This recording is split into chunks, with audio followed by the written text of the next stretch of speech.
You're a legend, and you haven't stopped. How do you stay current? How do you keep your finger on the pulse of what's happening?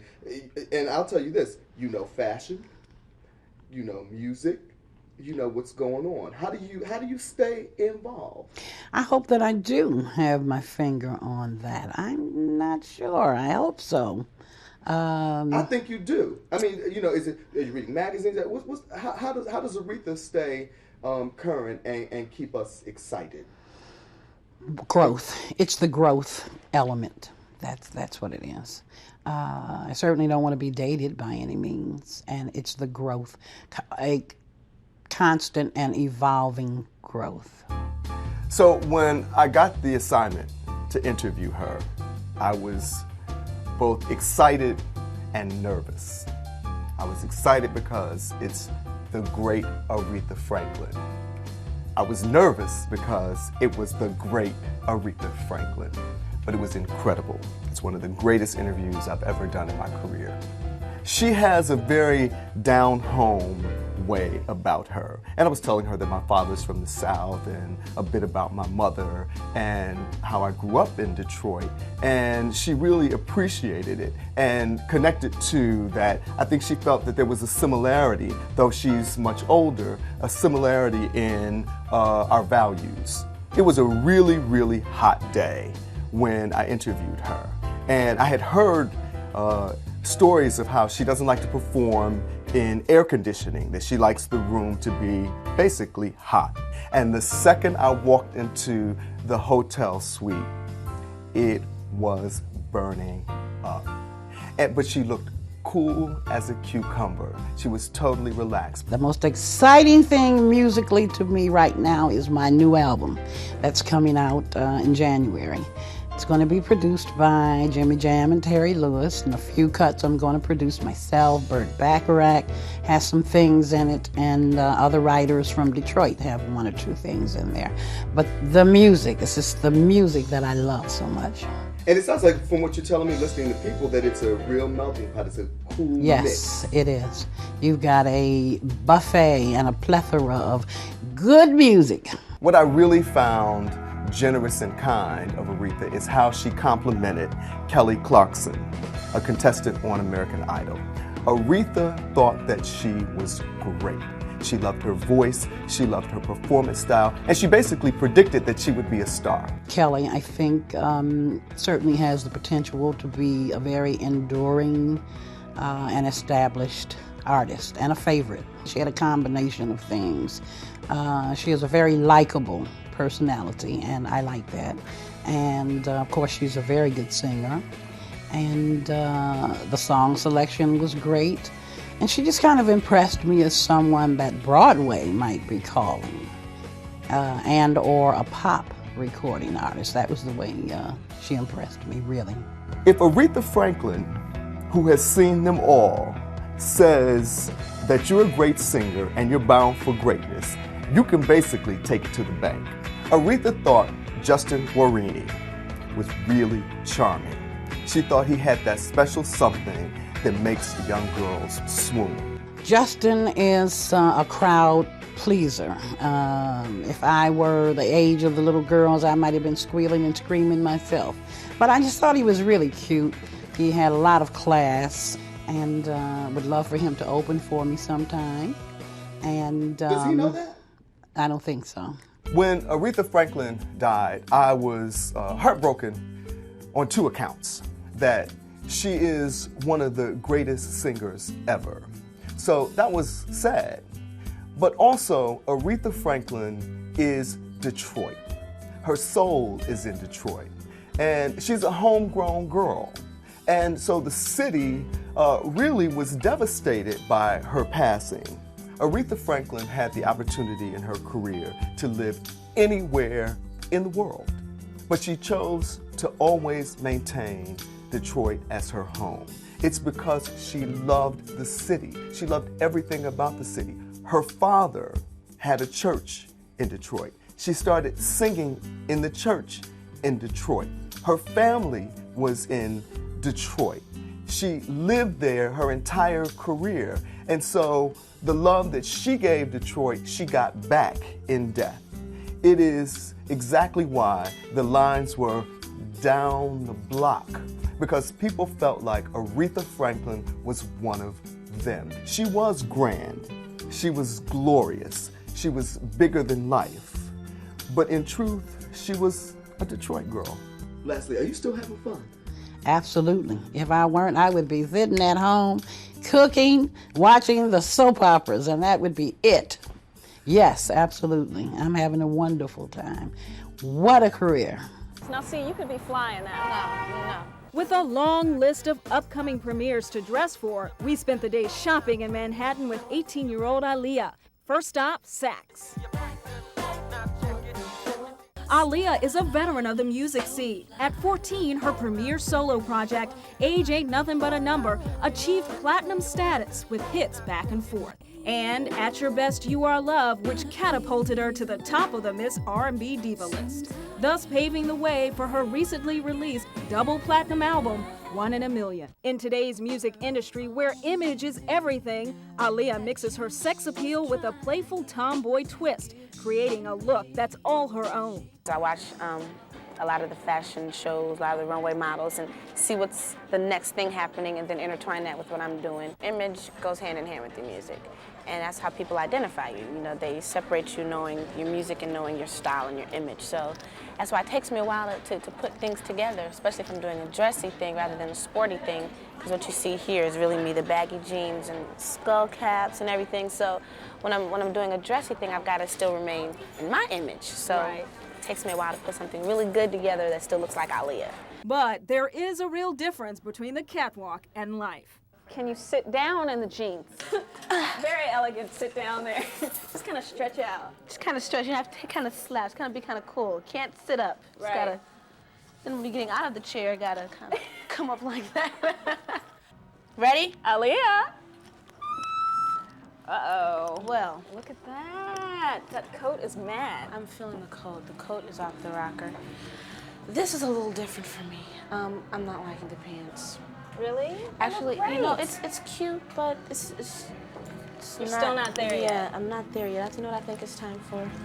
April, I think it's time to go to Nike Town. Nike Town. I really do, but I do like the coat. I may have to snag this coat. So we went looking for something a little more comfortable. Okay, you're 18, you already went to your prom. Is it possible at all to have a relationship on the road? I would say it's possible. I just don't have one. I don't have one right now. I don't have a boyfriend. And I can't say I'm really looking. I think it'll come along at the right time. I have a lot of friends, and when that guy comes along, I'll know it, he'll know it, and then it'll happen. But I am really busy with the career and the fact that I'm getting ready to go back to school, so I'll just see how it works in. 3 years ago, there was this terrible rumor out. What is the deal with you and R. Kelly? Are you all married or not? No, I'm not married. Robert's doing his thing, I'm doing my thing. He's a great producer, a great artist who I do admire, and there's nothing there at all. We are here. This is my place This is the final frontier. I'm sorry, Aaliyah. These look really weird. No, let me tell you Like something a though. Martian. These, you get the right outfit with these, thumbs up. The right outfit will be fly. Okay. Last time I bought some shoes, there were the pumps. You know, remember the Y'all, pumps? stop the madness. You have to. Okay. Well, we found some fun clothes, just nothing fit for a premiere. I can get this. Which one do you want, girl? I'll get it for you. You cannot see the size and get that April.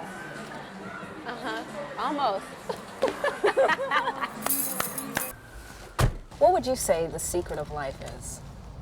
Secret to life. Secret to life. To living is just being free, enjoying life. When you choose a career, it's got to be something you love so that you want to get up and do it every day. And you know, you just have to love yourself, love what you do, so you can enjoy life.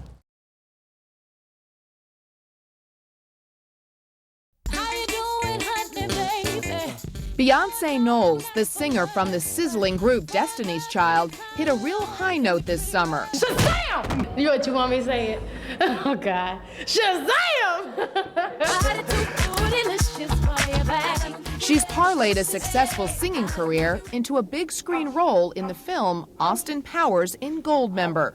The future better get ready for me, because I'm Foxy Cleopatra and I'm a whole lot of woman. It was my first movie. I was around all these legendary people, and I learned so much every day, and I laughed every day, all day. She really was on that screen like she belonged there, and I think people really, I think are going to start writing roles for her because she did have such a big impression in Goldmember. Shut your mouth. Now, don't think for a minute that the hit movie role, hot songs, magazine covers, and commercials are part of an overnight success story. Not by a long shot.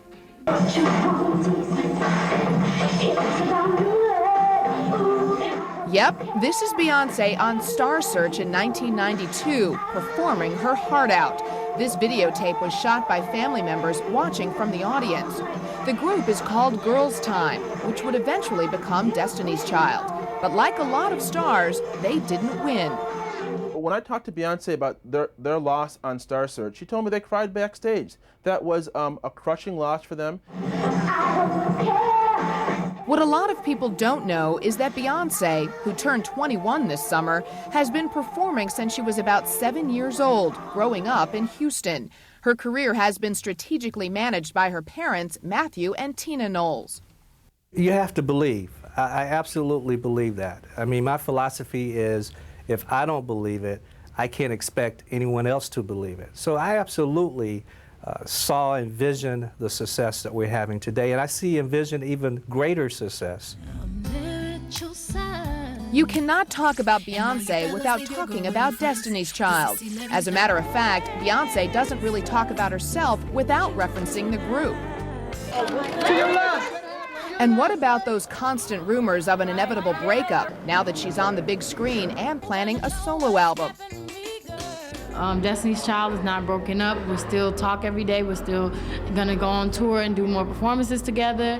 Being in a group is hardly a bad thing when you've sold more than 15 million albums worldwide and won 2 Grammys. It's very surreal to me. I don't even realize. People say I don't realize, which I don't think I do, how much success Destiny's Child and I've had and my whole family has had. And it's just such a blessing. But along with the blessings, there's been a curse or two. 2 former members of Destiny's Child fired Matthew Knowles as their manager. He then dropped them from the group, and the 2 women promptly sued. Destiny's Child also found itself in the middle of another lawsuit claiming defamation, suggesting that the lyrics from the hit Survivor were directed at the former members. All the lawsuits have been settled. It's actually part of success, lawsuits. And they come out of the woodwork. With the lawsuits behind him, Matthew Knowles is building a real family empire. I'm proud to be her sister. Y'all give it up. I love her very much. Solange. Inside Edition was there exclusively when Beyonce introduced her 16-year-old sister Solange at the New York City Music Showcase.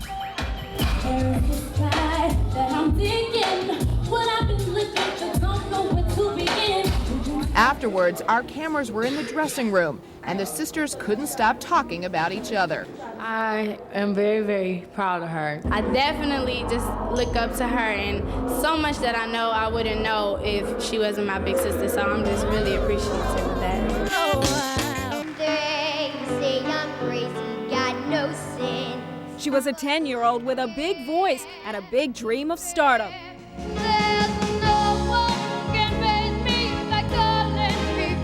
But even at this ripe young age, this well-coiffed, well-rehearsed little entertainer was no Shirley Temple. This is the Britney Spears that the world knows now, full of talent, full of sexual energy, but nevertheless only 17 years old. She's that age group, she sings, she dances, she grew up doing those things, and she wants to have a good time. And the kids her age want to too, so she's speaking right to them. Rolling Stone magazine celebrated the age of Britney Spears with a sexy cover story. She's already had a #1 single and CD, and she's the new face and body of Tommy Hilfiger. This small-town Southern girl has truly gone big time. Still, there are those who find something just not right about striking gold selling this sexy image. If I had a 17-year-old daughter, she would not be walking out of the house like that. I think it's a shameful business, 17-year-old girl. But Lori Majewski of Teen People magazine disagrees. Britney is a very healthy young woman at age 17, and I think that's why kids are really responding to her. She's very down to earth, so she can take it a little bit to the edge without getting in any trouble. But critics point to the Rolling Stone photos, shot by controversial photographer David LaChapelle. Well, you know, when we shot together for Rolling Stone, I was talking to Britney, I said, you know, we don't want you to just be another one, you know, like another Debbie Gibson kind of, you know, goody two-shoes, because there's always backlash. I said, we're shooting for Rolling Stone, which has an older readership, which may resent having this teenager on the cover. I said, let's do something for them, so that they give people something to talk about, you know what I mean? And something that sets you apart from everybody else. And let's do something a little bit more provocative. And she was up for that. I mean, it's coming from her. Again, I don't impose my ideas on people. It's a collaboration. So we knew what we were doing when we did those photographs. We knew they were going to cause a little bit of a ruckus. I didn't quite know it was going to be that big of a ruckus. But I think it was smart because people really learned her name after that, and it really gave people something to talk about. The Spears photos simply leave some critics a bit queasy, but Britney describes herself as a church-going young woman with good family values. And that, according to Rolling Stone's Joe Levy, explains her success. The girl next door with just a small touch of the devil mixed in. I think she is allowed to be extremely religious and wear hot pants. I believe that that is the 11th commandment. And it's people with small minds that would say differently. Women have been dealing with that kind of issue for a long time, and it needs to go away. One more time. Jennifer Lopez isn't always the hottest star in Hollywood. Check out J.Lo's lost audition tape when she was just a number.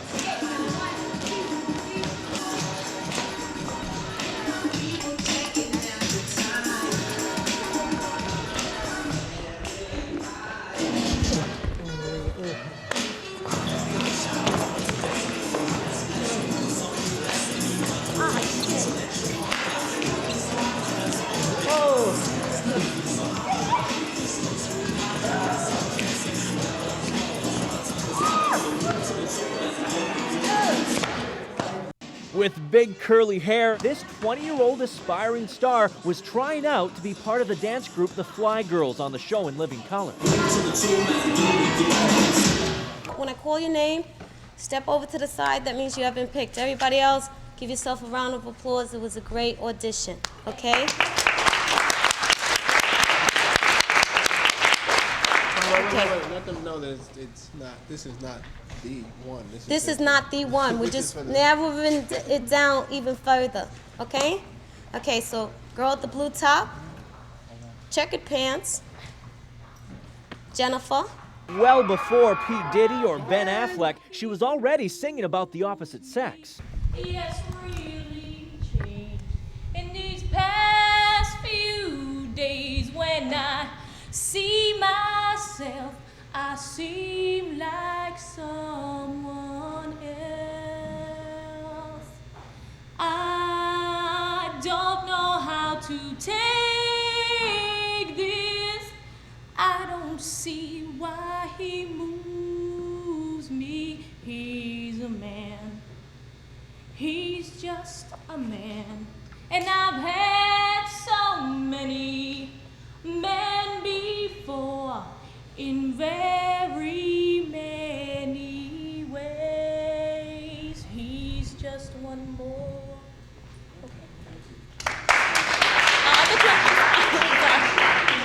During this nationwide search that attracted hundreds of performers, there was only one spot open in the dance group. And although the competition was narrowed down to just 4, shockingly, J.Lo didn't get it. But this woman did, Carla Kama.